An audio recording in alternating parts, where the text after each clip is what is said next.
반갑습니다. 한입니다. 오늘은 간단한 내용 두 가지를 말씀드리겠습니다.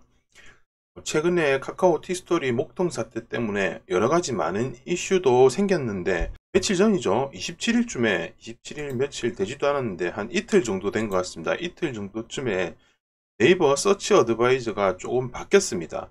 여러 가지로 좀 바뀌었는데 기능은 훨씬 많이 좋아졌는데 불편한 점도 한두 가지 정도가 있습니다.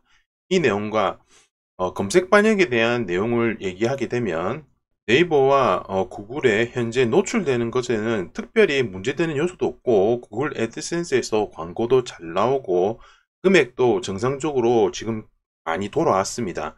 노출도 면에서 네이버, 구글 둘 다 다음 티스토리가 노출되는데 크게 문제는 없는 것으로 현재 파악은 되고 있습니다. 그런데 또 하나 구글 애드센스에서는 저도 이번에 좀 처음 많이 보는 내용인데 보통 광고 게시에 제한된 내용에서 호스팅 서버에 연결할 수 없습니다 라는 내용이 많이 떴었는데 이번에는 호스팅 서버 가부화에 대한 이런 문제사항 발생이 많이 되는데 이 두 가지 부분에 대해서 오늘 말씀을 좀 드리겠습니다. 설명을 드리기에 앞서 최근에도 저한테 많은 질문을 해주시는 분들도 있고 제 강의를 들으시거나 전자책 내용을 보고 질문을 좀 주시는 분들이 있는데 여러분들이 티스토리를 하는 이유는 대부분 다 돈을 벌기 위해서입니다. 그런데 블로그로 돈을 벌기 위해서 쉽게 하는 방법을 물어보시는 분들이 아직도 정말 많으신데 물어보시는 질문 중에 가장 많이 하는 질문 중에 하나가 2차 도메인에 대한 질문입니다. 2차 도메인에 대한 질문은 제 유튜브의 다른 영상에서 장점과 단점 부분에 대해서 제가 길게 얘기를 했습니다. 그 영상을 참고하시면 되고 2차 도메인에 대한 질문이 앞으로도 계속 끊임없이 나올 거라고 저는 생각하고 있습니다. 어떻게 보면 저도 초보 시절에 당연히 그랬기 때문에 보통의 전자책들에서는 2차 도메인에 대한 내용이 무슨 치트키처럼 얘기를 많이 합니다. 2차 도메인에 대한 정확한 정의, 내용도 모르고 본인 스스로 파악도 제대로 하지 못하고 2차 도메인이 마치 무슨 치트키인 것처럼 생각을 하고 계시는데 누군가가 만약에 2차 도메인에 대해서 무엇입니까? 라고 물어봤을 때 1차 도메인은 이렇게 되는데 2차 도메인은 뭐뭐로 연결을 하고 그 다음에 하위 도메인으로 이렇게 연결을 하면 1차, 2차로 통해서 하위 도메인으로 연결되면서 이런 부분에 문제가 있고 이쪽으로는 문제가 없습니다 하는 것을 본인 스스로 정확하게 얘기를 할 수 없는 상태에서 2차 도메인을 하게 되시면 많은 위험성 요소가 있습니다. 저 같은 경우에도 한 개의 블로그로 최대는 200만 원 이상을 벌 때도 있는데 한 개의 블로그로 큰 돈을 벌 수도 있고 벌지 못하게 될 수도 있지만 어느 정도의 시간 격차나 상위 레벨로 올라가게 되면 한 개의 블로그에서 큰 돈을 버는 것에 있어서는 좀 한계성이 있습니다. 그렇기 때문에 두 개, 세 개의 블로그를 해야 되는 거고 저는 항상 유튜브에서 한 개의 블로그만으로도 200만 원 이상, 많게는 300만 원도 충분히 가능한 것을 계속 보여드리고 있습니다.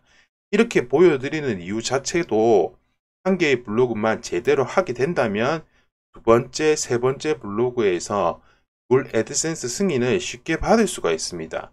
애드센스 승인을 받는 것은 어렵게 논문이라든지 전공서적을 통해서 그렇게 하실 필요가 전혀 없고 일반적인 정보성 글을 쓰면서 포스팅을 하시면 됩니다. 어렵게 굳이 그렇게 하지 마시기 바랍니다. 전문서적이나 전공 내용으로 포스팅 글을 쓰게 되면 애드센스 승인을 쉽게 받을 수 있을지는 몰라도 그게 확실한지도 저는 솔직히 모르겠습니다. 만약에 그렇게 애드센스 승인을 받게 된다 하더라도 나중에는 아무런 쓸모가 없는 글이 되어버립니다. 이러한 부분도 알고 계시는 것이 좋을 것 같습니다. 그리고 다른 전자책이나 그런 곳에서 2차 도메인에 대한 내용을 얘기하고 나면 확장돼서 나가는 부분이 구글 애드센스 다계정에 대한 부분이 또 나가게 됩니다. 이렇게 연결되는 식으로 무슨 치트키 마냥 그렇게 얘기하게 되는데 이런 부분들은 위험성이 있고 구글 계정이 정지당할 가능성도 많습니다. 치트키가 아니라 어느 정도 레벨이 쌓이고 본인이 정리가 잘 되고 글도 제대로 쓰고 이러한 티스토리에 대한 부분이나 검색 반영이나 네이버나 구글에 대한 전반적인 요소를 모르는 상태에서 2차 도메인에 대해서 신경을 쓰고 구글 다계정에 대한 내용을 신경 쓰게 되면 한 개의 블로그도 제대로 되지 않고 한두 달 이내에 구글 계정 정지당하고 다른 것만 내용만 찾다가 나는 안 되네, 이거 다 사기네, 이런 식으로 얘기가 계속 흘러가기 때문에 처음에는 제대로 된 글을 쓰시면서 검색 반영도 하시고 FM 방식으로 운영을 하시는 것이 가장 올바르고 정확한 방법입니다. 제 전자책의 내용에도 2차 도메인의 내용이나 구글 다계정에 대한 내용이 들어 있습니다. 근데 이거는 실제 경험을 해보고 장점과 단점, 제대로 했을 때 효과를 발휘하는 것과 제대로 알지도 못하고 그냥 무턱대고 하는 것은 정말 큰 차이가 있고, 절대 치트키가 아니고 본인이 어느 정도 노력한 상태에서 티스토리에 대한 걸 내가 이 정도는 알고 있다, 기본 이상의 요소는 가지고 있다는 상태에서 좀 더 상위 레벨로 갈수록 돈을 벌 수 있지, 기본도 안 된 상태에서 다른 타적인 것에만 관심을 두게 되면 현재 하고 있는 메인 블로그 자체도 큰 위험성을 초래할 수 있으니 초반에 기둥을 쌓듯이 차근차근 하시면 정말 평생토록 구글 월급을 받을 수가 있습니다. 자, 그럼 지금부터 네이버 서치 어드바이저 바뀐 부분과 크롤러 오류, 호스팅 서버 과부하 문제에 대해서 설명드리겠습니다. 네이버 서치 어드바이저가 27일 날 좀 많이 바뀌었는데, 히스토리를 하는 사람들 입장에서나 워드프레스도 마찬가지겠죠. 외부 트래픽 요소를 가지고 있는 네이버의 검색 반영을 하기 위한 사람들에게서는 좋아진 내용으로 바뀐 것은 맞습니다. URL 검사 부분이라든지 수집 요청 이렇게 간단하게 새긴 메타 태그부터 시작해서 SEO, 이건 구글 SEO를 얘기하는 것이 아니고 네이버 검색 엔진 최적화를 얘기하는 것입니다.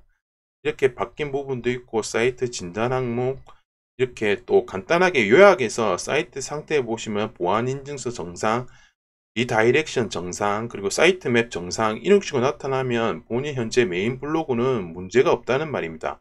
이런 식으로 요약 사이트 상태에서 간단하게 체크도 바로 가능합니다. 실제로 제 티스토리 블로그가 네이버에 하나 반영된 내용을 보게 되면 보안 인증서 정상, 그리고 리다이렉션 정상, 사이트 맵도 등록되었습니다. 정상적으로 보이고, 콘텐츠 노출 클릭, 사이트 진단, 그리고 수집 변화에 관련 내용도 정상적으로 보이는 것도 바로 쉽게 확인이 가능합니다. 바뀐 점이 있다면 요약 부분에서 이게 나왔고, 리포트 부분에서 사이트 진단, 이 빨간색으로 점되어 있는 이 부분이 이번에 바뀐 내용들을 표시했습니다. 사이트 진단과 검증에 이렇게 URL 검사, 이 부분이 좀 바뀌었고, 기존에 없어진 것이 있는데 리포트 부분에 사이트 진단 밑에 최적화 판별 요소가 있었는데 그게 없어졌습니다. 이게 없어져서 전 조금 불편하기도 했는데, 근데 전체적으로 콘텐츠 노출 클릭률이라든지 사이트 진단 부분에 있어서 유형별 진단 정보라는 게 나왔습니다. 그래서 쉽게 이렇게 파악이 좀 가능한 게 좋은 것 같습니다. 제 입장에서는.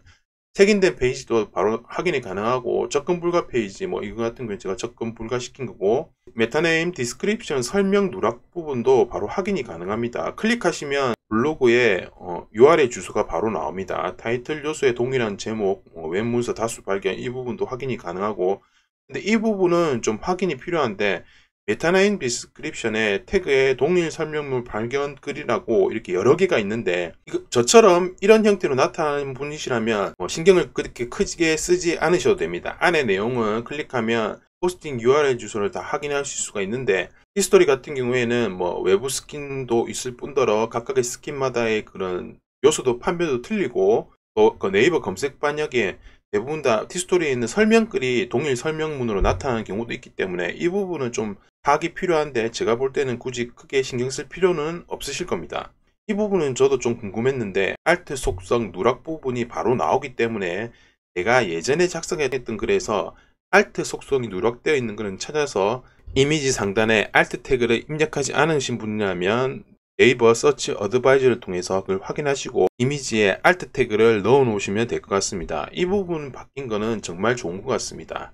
콘텐츠 확산 부분도 바뀌었고, 콘텐츠를 링크한 도메인 탑10이 있는데 대부분 다 키자드에 이렇게 반영이 되실 거고, 저도 마찬가지인데 이 밑으로 있는 것이 중요한데, 만약에 이 밑에 있는 것 중에서 복사하셔가지고 붙여넣게 하셔서 검색 사이트에서 검색을 하시면 되는데, 대부분 다 안정되지 않은 사이트, 뭐라고 표현을 하면 좋을까요? 좀 인증되지 않은 사이트에 노출이 좀 많이 되시는 분들이 있을 겁니다.